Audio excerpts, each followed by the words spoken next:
Hello my dear students, welcome to study of knowledge. Study of knowledge में आपका स्वागत है। हेलो फ्रेंड्स, आप लोग कैसे हैं? आई होप आप अच्छे होंगे, स्वस्थ होंगे, जावी होंगे, सेफ होंगे। तो चलिए दोस्तों, वीडियो को स्टार्ट करते हैं। वीडियो को स्टार्ट करने से पहले दोस्तों, अगर चैनल पर नए हैं तो चैनल को सब्सक्राइब कर लीजिए और प्रेस द बेल आइकन कर लीजिए, ताकि हमारा जो वीडियो हमारे चैनल पर अपलोड हो उस वीडियो को नोटिफिकेशन आपके चैनल पर शो करे। तो चलिए दोस्तों, वीडियो को स्टार्ट करते हैं। This is most important question for examination my friends. सारे के सारे क्वेश्चन जो है कि यूपी ट्रिपल एससी फेट और यूपी ट्रिपल एससी से रिलेटिव आल सरकारी नौकरी एग्जाम से हेतु जो है कि कारगर हैं, और जो है कि यूपीएससी मैट्रिक्स के लिए भी आप लोगों के लिए ये जो है कि वीडियो कारगर है।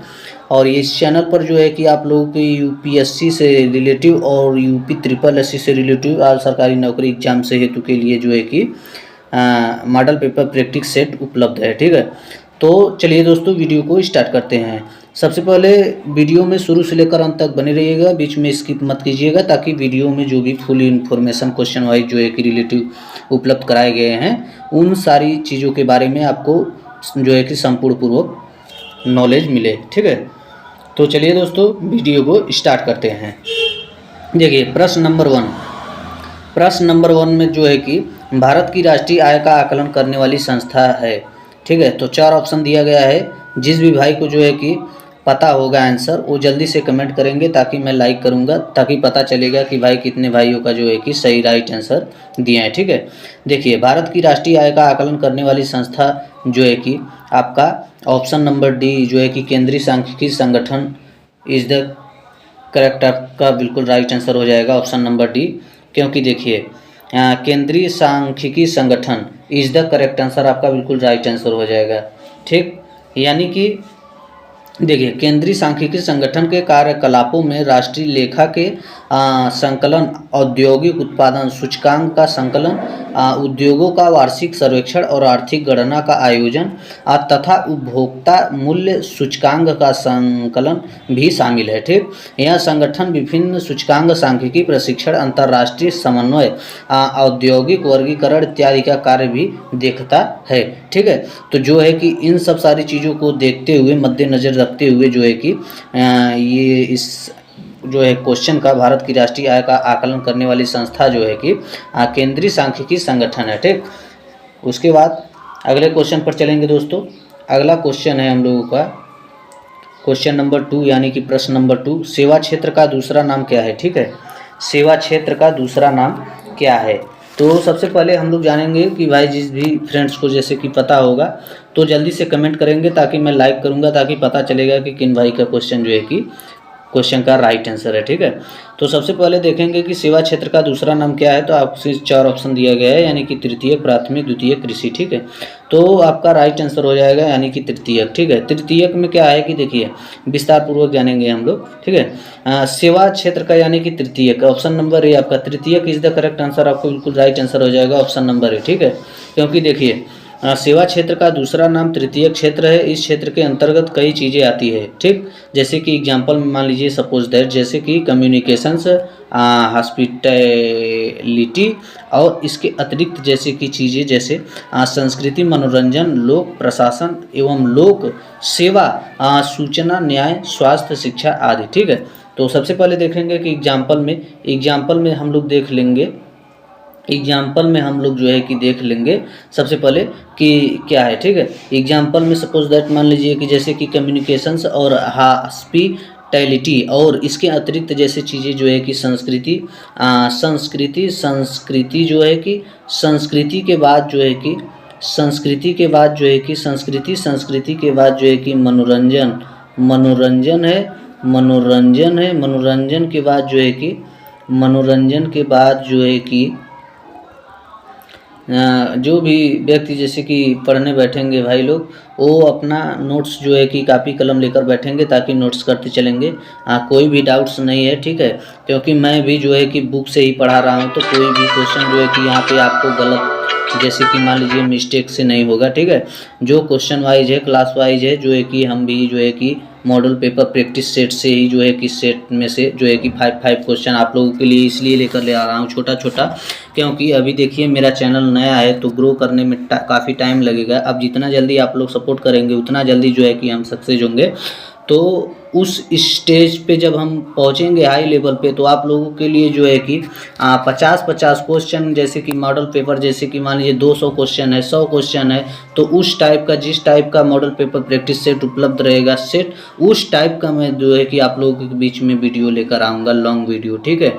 तो जल्दी से आप लोग जो है कि सब्सक्राइब कीजिए और सपोर्ट कीजिए, और जो है कि लाइक शेयर सब्सक्राइब कीजिए, ठीक है। और वीडियो अच्छा लगे तो शेयर जरूर कीजिए, ठीक। और देखिए अब जो है कि तृतीयक है, ठीक। क्वेश्चन पर चलेंगे। सेवा क्षेत्र का दूसरा नाम क्या है, तो यानी कि ऑप्शन नंबर ए तृतीयक। तृतीयक इज द करेक्ट आंसर, आपका बिल्कुल राइट आंसर हो जाएगा, यानी कि तृतीयक। जैसा कि देखिए सेवा क्षेत्र का दूसरा नाम तृतीयक क्षेत्र है। सेवा क्षेत्र का दूसरा नाम क्या है, तृतीयक क्षेत्र है। इस क्षेत्र के अंतर्गत कई चीज़ें आती हैं, जैसे एग्जाम्पल में, जैसे कि सपोज दैट मान लीजिए कम्युनिकेशंस जो है कि और जो है कि हॉस्पिटैलिटी, और इसके अंतर्गत जैसे चीज़ें जैसे संस्कृति, मनोरंजन, लोक प्रशासन एवं लोक सेवा, सूचना, न्याय, स्वास्थ्य, शिक्षा आदि, ठीक है। उसके बाद अगले क्वेश्चन पर चलेंगे, यानी कि प्रश्न नंबर तीसरा। प्रश्न नंबर तीसरा जो है कि भारत में श्वेत क्रांति के जनक के रूप में कौन जाना जाता है, ठीक। भारत में श्वेत क्रांति के जनक के रूप में कौन जाना जाता है, तो आपका 4 ऑप्शन दिया गया है, तो जिस भी भाई के यानी कि राइट आंसर होगा वो कमेंट करेंगे, ताकि पता चलेगा कि किन भाइयों का जो है कि राइट आंसर है, ठीक। उसके बाद देखिए आपका 4 ऑप्शन दिया गया है, तो आपका बिल्कुल राइट आंसर हो जाएगा, यानी कि option number B. Option number B आपका बिल्कुल राइट आंसर हो जाएगा, यानी डॉक्टर वर्गीस कुरियन, ठीक है। भारत में श्वेत क्रांति के जनक के रूप में कौन जाना जाता है, ठीक। तो आपका ऑप्शन नंबर बी आपका बिल्कुल राइट आंसर हो जाएगा, डॉक्टर वर्गीस कुरियन एक प्रसिद्ध भारतीय सामाजिक उद्यमी थे। वे जो है कि विश्व के सबसे बड़े कृषि विकास कार्यक्रम के लिए आज भी प्रसिद्ध हैं, ठीक।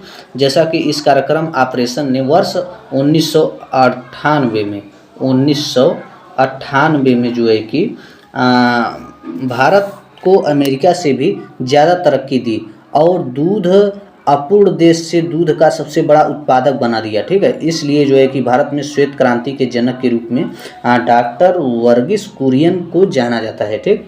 तो इसलिए जो है कि आपका बिल्कुल राइट आंसर हो जाएगा ऑप्शन नंबर बी, यानी कि doctor Verghese Kurien is the correct answer, आपका बिल्कुल राइट आंसर हो जाएगा ऑप्शन नंबर बी, ठीक है।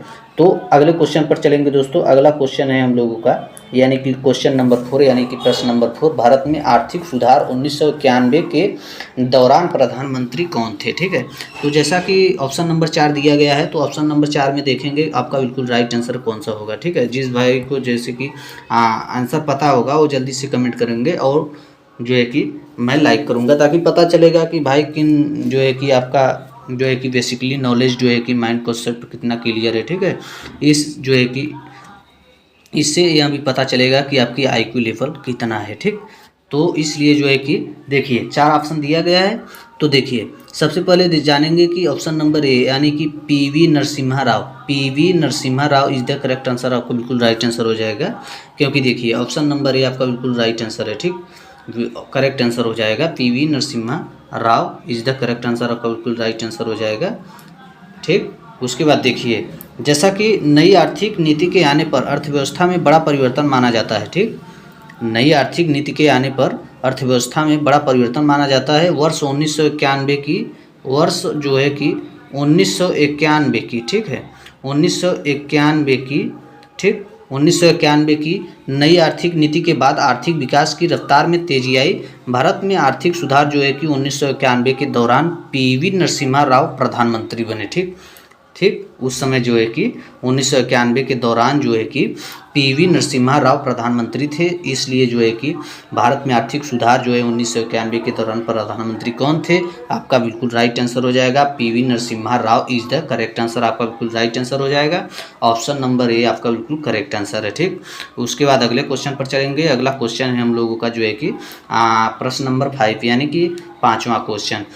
भारत के संविधान में इनमें से क्या राज्य सूची में सम्मिलित नहीं है, ठीक है। जैसा कि आप लोगों को बताने वाला हूं कि जैसा कि वीडियो के माध्यम से जो है कि 4 ऑप्शन दिए गए हैं। 4 ऑप्शन में जिस भी भाई को जो है कि कमेंट में करेंगे आंसर पता होगा, ताकि इससे आपका पता चलेगा कि IQ लेवल कितना मजबूत है और आपकी जो है कि माइंड कॉन्सेप्ट कितना क्लियर है। ठीक है, तो सबसे पहले जानेंगे कि भारत के संविधान में इनमें से क्या राज्य सूची में सम्मिलित नहीं है। ठीक है, तो जैसा कि आप लोगों को पता ही होगा कि ऑप्शन नंबर डी यानी कि दंड प्रक्रिया संहिता, दंड प्रक्रिया संहिता इज द करेक्ट आंसर, आपका बिल्कुल राइट आंसर हो जाएगा, यानी कि ऑप्शन नंबर डी।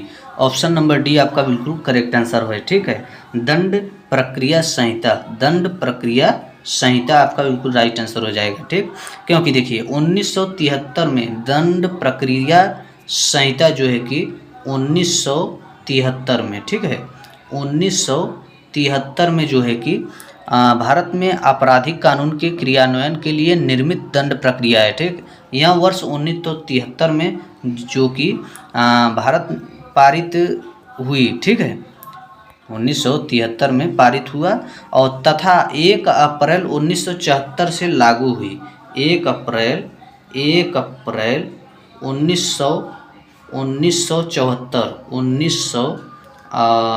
1974, ठीक है, 1974। काफ़ी कलम लेकर बैठेंगे ताकि नोट्स करते चलेंगे, ताकि कोई भी मिस्टेक यानी कि आपको प्रॉब्लम ना हो। ठीक है,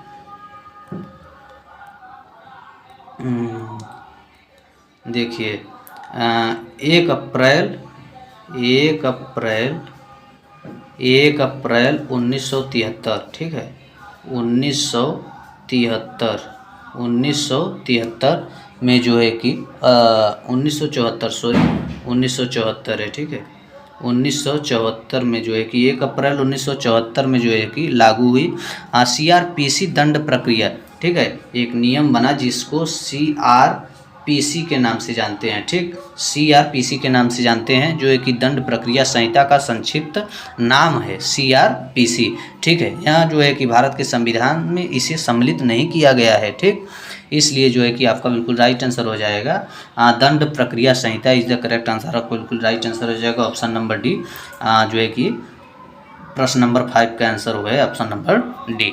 ठीक है, तो चलिए दोस्तों, इसी उम्मीद के साथ अगले वीडियो मिलते हैं। तब तक के लिए धन्यवाद। जय हिंद, जय भारत।